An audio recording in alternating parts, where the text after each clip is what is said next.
안녕하십니까. 오늘의 주제는 묵시가 없으면 이라는 말씀으로 선포해 드립니다. 잠언 29장 18절에서 묵시가 없으면 백성이 방자히 행하거니와 율법을 지키는 자는 복이 있느니라 라고 말합니다. 현대사회는 잘 생각해 보세요.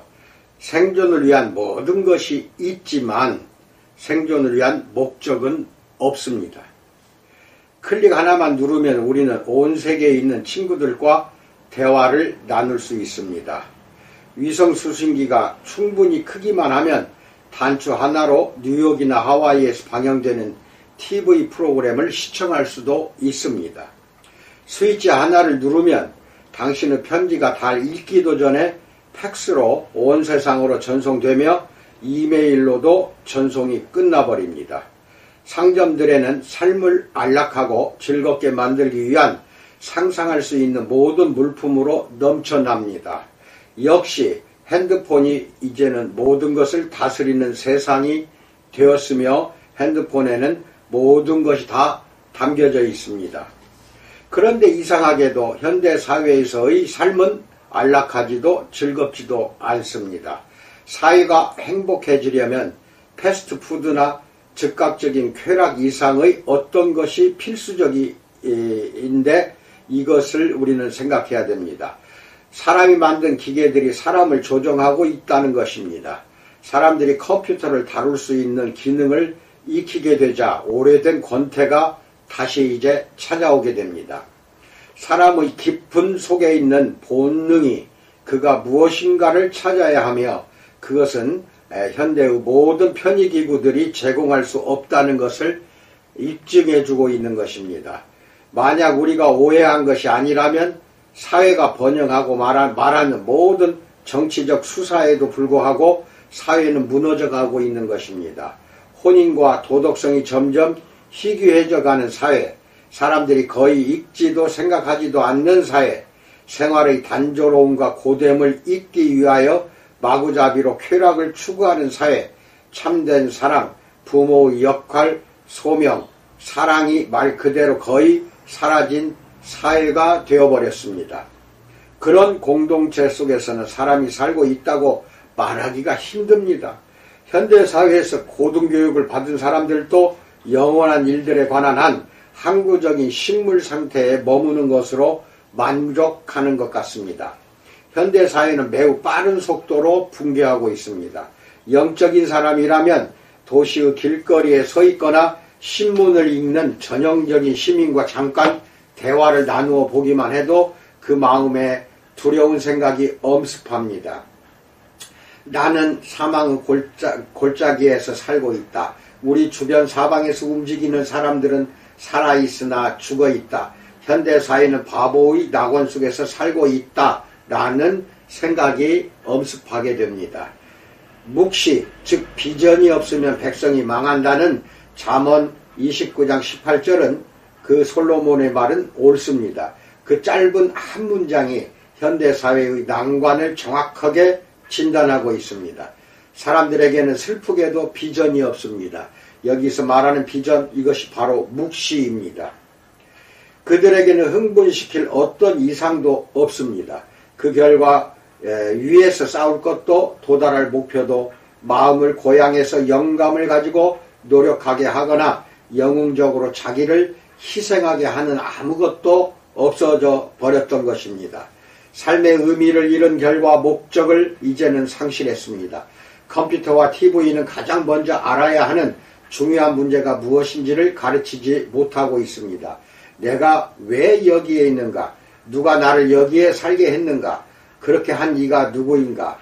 내가 어떤 존재가 되며 무엇을 하기를 그가 원하시는가? 마지막에 나는 어떻게 될 것인가? 깊은 생각이 들 수밖에 없습니다. 지난 한 세기 여간 세계의 역사는 그 이전의 문화의 토대가 되었던 비전을 박살낸 파괴자들의 역사였습니다. 찰스 다윈이 개척자 중의 한 사람이었습니다. 만물의 창조주이며 지혜와 능력과 사랑으로 만물을 다스리는 통치자인 하나님에 대한 위대한 비전을 전복시키는 최전선의 찰스 다윈이 섰던 것입니다. 다윈을 뒤이은 허버트 스펜서, 토머스 헉슬리 같은 사람들은 하나님께서 말씀하신 어떤 것에 대한 믿음도 없었으며 우리의 선조들이 이전에 가지고 있었던 하늘의 비전을 이 세상의 유물주의로 대체하는 일을 했던 것입니다. 인류가 계속 진보하리라는 생각이 빅토리아 시대에 유행했으나 이 환상은 1차 세계대전의 암울한 현실에 의해 무너졌습니다. 하나님에 의하지 않고 비인격적인 자연의 힘으로 더 나은 미래가 오리라는 인본주의자들의 비전은 전쟁에서 부상한 군인들이 참호에서 돌아와서 북부 프랑스의 전선에서 있었던 진흙탕, 자동소총 대량 학살을 이야기하면서 치명타를 맞았습니다. 그 다음으로 온 것이 근대 시인들의 어두운 시대였습니다. 그들은 우리 세계에 비전 없는 비관주의의 선구자들이었습니다. 한편으로는 빅토리아 시대 인본주의의 세속정신을 유지하면서 또한 그들은 거기에 절망의 어두운 색을 덧입혔습니다. 왜 교회에 가서 진흙탕과 총알과 바닷속에서 사람들을 죽도록 한 신을 경배해야 하는가? 라는 그 어두운 색이 덧입혀진 것입니다. 1920년대와 30년대의 사람들은 조상들의 하나님에 대한 믿음에 반대하는 쪽에 표를 던졌습니다. 하나님이 우리를 실망시켰다. 우리 조상들의 삶의 근거였던 성경을 학자들은 더는 믿지 않는다. 교회에 간다는 것은 무지한 옛사람들의 망상을 영속화하는 일이다. 라는 쪽으로 표를 던집니다. 금세기의 1940년대와 50년대의 교회는 이렇게 많은 사람이 복음을 떠난 사실을 느끼기 시작했습니다. 기독교는 퇴물이 되었다는 것이 기독교에 대한 대중의 묘사였습니다. 하나님과 복음에 대한 비전이 모든 곳에서 희미해져 갔습니다. 이런 시대에 할리우드는 승승장구했습니다. 당시는 시네마의 시대였습니다. 신실한 사람들은 여전히 성경을 고수했지만 대중은 다른 방향으로 가고 있었던 것입니다. 2차 세계대전을 통과한 세대는 자녀에게 좋은 것들을 소유하게 하겠다고 결심하게 됩니다. 그것은 금세기의 이전 세대들이 누렸던 것보다 더 좋은 교육, 더 많은 돈과 자유와 행복을 의미했습니다. 그 결과 2차 대전 전후에 자란 젊은이들은 물질적인 것들을 잘 공급받았습니다. 일반적으로 말해서 지금 사람들은 이렇게도 좋았던 적은 없었다라고 말합니다. 그러나 물질적 풍요는 성장하는 세대의 도덕적, 영적 이해를 저하시켰습니다. 1960년대가 되자 이전 개신교의 유산인 옛 도덕이 저급한 격정을 즐기기 위한 인간의 확대되는 욕망의 무게에 짓눌려서 도덕도 와해했습니다. 그 욕망은 이전에는 사람들이 당연히 수치스럽게 여기던 것들이었습니다. 1960년대에는 건전한 도덕이 타락한 도덕으로 질적 도약을 했던 것입니다. 서구는 윤리적 견해에서 진정한 패러다임 변환을 통과했습니다. 인간의 양심을 지배하는 하나님의 권리가 이제는 뻔뻔스럽게도 거부되고 있습니다. 그 대신에 인간이 모든 권리를 가진다고 공개적으로 주장하게 됩니다. 이것이 이제 변곡점입니다. 새로운 도약이 사방에서 모습을 드러내고 있었습니다. 그 도덕은 인간이 권리를 가진다고 말했습니다. 여성들도 자기들이 권리를 가진 사실을 발견했습니다. 이 시대는 회고풍 대중음악의 시대였습니다. 음악가들은 젊었고 예수 그리스도를 위한 시간이 없었습니다. 또한 그렇다고 말하기를 두려워하지 않았습니다. 하나님을 믿거나 이전의 기준을 따르는 사람들은 고지식한 사람들이었으며 용감하고 새롭고 도덕과 무관한 세상에 부적합한 사람들로 간주됐던 것입니다. 살아있다는 것이 놀랍게 느껴졌습니다. 단 당신이 젊고 이전의 모든 장벽을 허무는 새로운 자유를 즐길 수 있다면 살아있다는 것이 놀랍게 느껴지는 것입니다. 구식이 되고 퉁명스럽게 도덕적이 되는 것이 유일한 범죄였습니다. 모든 사람이 마시고 춤추고 마약을 시도했습니다. 그러나 죄, 즉 이 새로운 생활 방식에서는 인기가 없는 용어가 죄인데 죄는 문 앞에 웅크린 괴물과 같습니다. 사람은 하나님의 길을 버리자마자 자신이 새롭게 만들어낸 쾌락의 비극적인 희생양이 되었던 것입니다.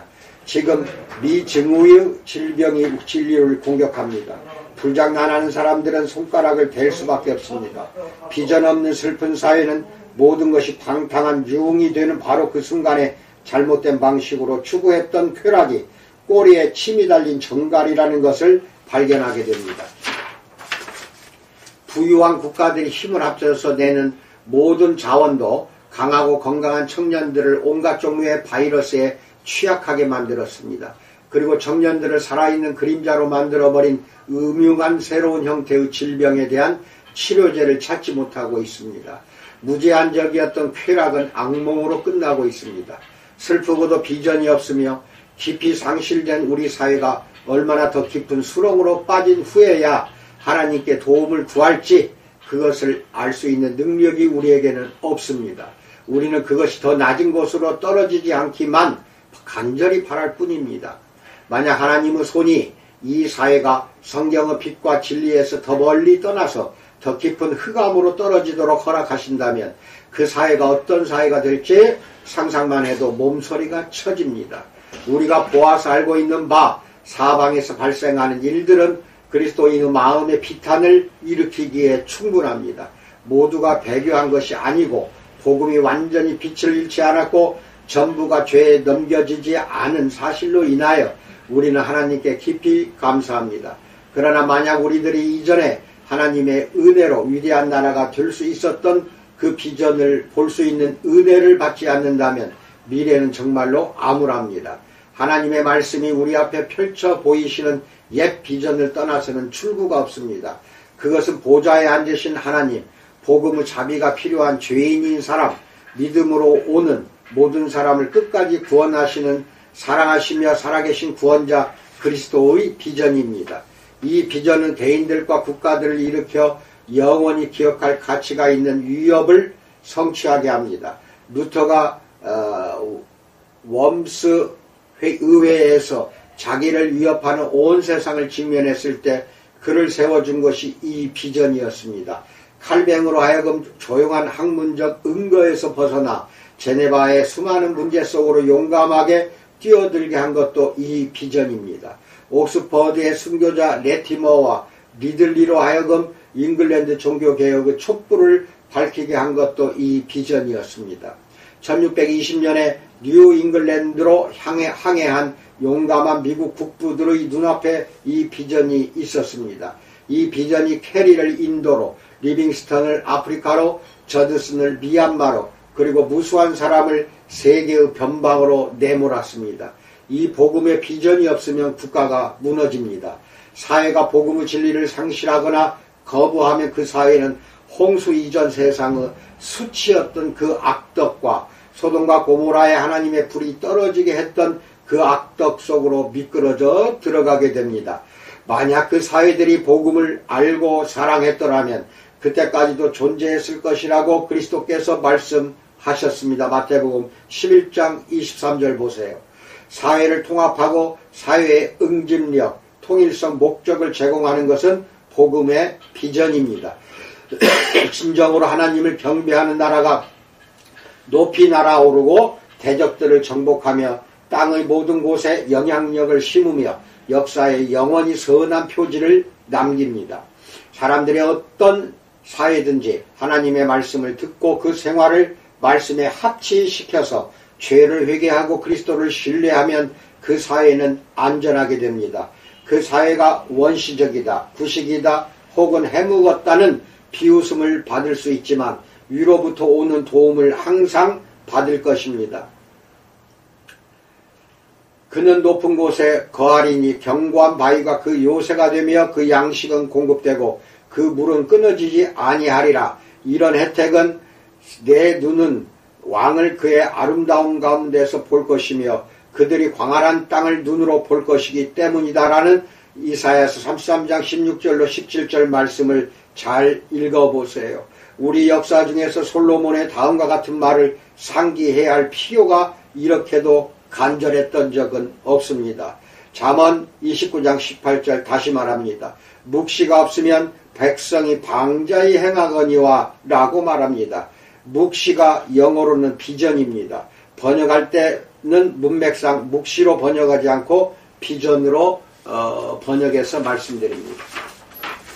현대사회가 깊이 병들었다는 것을 보기 위해서는 선지자적 기술이 필요하지 않습니다. 간단한 치료로는 건강과 회복의 길로 들어설 수 없습니다. 정부 강요를 바꾸어도 그 일을 할 수 없습니다. 국가의 경계를 다시 그어 놓아도 마찬가지입니다. 새로운 법률을 도입해도 안 됩니다. 비록 어떤 새로운 법률들이 혹은 우리의 옛 법률 중에 그 어떤 것도 크게 필요하긴 해도 하나님에 대한 비전과 그리스도에 대한 비전이 국가 지도자들에게 거의 완전히 사라졌다는 것이 명백한 사실입니다. 만약 우리가 정신을 차리지 않으면 제도적 교회에서도 그 비전이 사라질 수가 있습니다. 현대사회는 무신론, 회의주의, 인본주의, 모더니즘, 포스트모더니즘, 허무주의의 주사를 맞아 악풍에 물들었습니다. 현대사회에서 사는 사람이라면 누구나 숨이 막히고 질식합니다. 새로운 청정공기법이 필요합니다. 진리와 참된 종교의 산소가 사람들의 가정과 생활에 공급되어야 합니다. 궁정에서부터 가난한 사람의 다락방까지 온 나라가 숨쉴 수 있는 신선한 공기와 영양가 있는 신선한 아이디어가 필요합니다. 이제 종을 울려 옛것을 내보내고 새것을 불러들일 때입니다. 들을 귀 있는 모든 사람은 우리가 말하는 것을 들으십시오. 옛 불신, 미신, 사이비 이단, 거짓 교사나 목사, 불경건을 종을 쳐서 내보내고 그 자리에 그리스도의 복음의 종을 쳐서 불러들이십시오. 사회는 하나님께서 모든 죄와 신성모독을 용서할 준비가 되어 있다는 사실, 그리고 회개하고 그리스도에게 오는 사람에게 하늘과 영광이 거저 제공된다는 것을 분명한 언어로 들어야 합니다. 지금은 우리 문화를 어디로도 인도하지 못한 이전의 비전 없는 길을 포기할 때입니다. 참된 비전은 보좌에 앉으신 어린 양과 많은 면류관으로 그에게 관을 씌우는 모든 천군을 우리에게 보여주는 비전입니다. 우리를 고상하게 만드는 비전은 죄인들에게 그리스도의 십자가를 보여주고 예수의 피를 통한 하나님의 화목을 약속하는 비전입니다. 한때는 이 비전이 전 유럽 사람들의 마음의 능력으로 빛을 발했으며 그 빛으로 모든 국가를 비추었습니다. 그 비전을 모두가 다시 보아야 합니다. 유럽뿐만 아니라 모든 나라가 그것을 보아야 합니다. 예수 그리스도가 주님이십니다. 하나님께서 일으키셔서 큰 능력으로 구주의 은혜와 사랑을 선포하게 하실 사람은 복이 있습니다. 한편 구름 낀 날에 이 임무를 꾸준히 수행하는 사람들에게는 복이 있습니다. 복음 사역에서 씨를 뿌리는 사람들과 거두는 사람들이 함께 기뻐할 것입니다. 요한복음 4장 36절 보세요. 결국 오직 복음의 비전만이 진리입니다. 아멘. 비전, 눈으로 보인다 이런 뜻이고 묵시라는 말하고 동일어입니다. 또는 묵시는 계시라고도 합니다. 요한 계시록을 요한 묵시록이라고 해도 됩니다. 계시도 리빌레이션이라 해서 하나님이 열어서 보여준다는 뜻이 계시입니다. 묵시도 보여준다는 뜻이 있습니다. 비전도 역시 눈으로 본다는 뜻입니다. 비전, 묵시, 계시 동일한 용어입니다. 여러분, 지금 우리는 비전 없는 세상 속에서 비전이 안 보이는 한국 사회에서 살고 있습니다. 갈수록 암흑 속으로 더 깊이 우리는 들어가게 됩니다.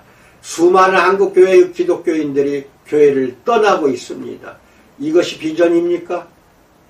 참으로 어려운 세태를 맞이해서 우리는 과연 내가 서 있어야 할 자리는 무엇이며 복음의 진리를 과감히 이제는 다시 선포해야 한다는 그 부분에서 나는 잃어버리지 않았는가, 길을 잃어버리지 않는가. 여러분이나 나는 곰곰이 되돌아보고 다시금 새롭게 일어서는 자들이 되도록 주님의 이름으로 축원드립니다. 감사합니다.